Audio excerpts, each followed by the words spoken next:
اللہ ताला ने कसमें खा खा कर एक बात फरमाई। अल्लाह ने फरमाया, तर्जुमा मैं आपके सामने रखूंगी, कि मुझे इस शहर की कसम ए हबीब मुकर्रम, इसलिए कि आप इस शहर में तशरीफ फरमा हैं। फिर फरमाया, और सबके बाप यानी आदम और उनकी औलाद की कसम। और जब हमारे परवरदिगार ने ये कस्में खा ली तो फिर उसके बाद, कस्में खाने के बाद फिर फरमाया, बेशक हमने इंसान को मुशक्कत में मुब्तला रहने वाला पैदा किया है।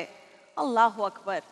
इस आयत के बाद, इस आयत के तर्जुमे के बाद ये बात तो क्लियर हो जानी चाहिए कि अपने दिल की तख्ती पर हम ये लिख लें कि ये कुदरत का फैसला है कि हम ना आराम व सुकून के लिए इस दुनिया में आए हैं, ना हम बेहतरीन ग़िज़ाओं के हुसूल, खाने पीने के हुसूल के लिए, ना ही हम नरमो गुदाज बिस्तरों पे आराम करने के लिए आए हैं, और ना ही इसलिए दुनिया में आए हैं कि कोई परेशानी हमारा दरवाज़ा भी कभी ना खटखटाए, हमें ज़िंदगी में कोई तकलीफ़ ना आए, कोई बीमारी हमें कभी ना सताए। ये हो ही नहीं सकता, ये पॉसिबल ही नहीं है।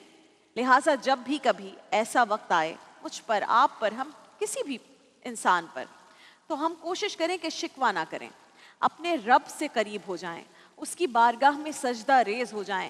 क्योंकि जब अल्लाह किसी से बहुत मोहब्बत करता है, जब अल्लाह किसी से बेपनाह मोहब्बत करता है, तो उसे आजमाता है, उससे सब्र करवाता है, उसको सजदों में गिराता है, उसे सजदों में रुलाता है, और फिर जब अपनी मोहब्बत दिखाता है तो कहता है, ए मेरे बंदे, क्या कोई है इस दुनिया में जो मुझसे ज़्यादा तुझसे मोहब्बत करे।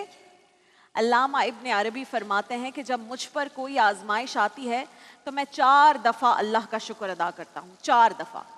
पहली, इस बात पर कि आजमाइश इससे बड़ी भी हो सकती थी। दूसरा, इस बात पर कि अल्लाह ने बर्दाश्त करने की हिम्मत भी दी है। तीसरा, इस बात पर कि दुआ और इबादत का शौक बढ़ गया है। और चौथा, इस बात पर कि आजमाइश जिस्मानी थी, दीनी नहीं थी। इन चारों बातों का शुक्र हमने भी अदा करना है जब भी कोई मुश्किल आए।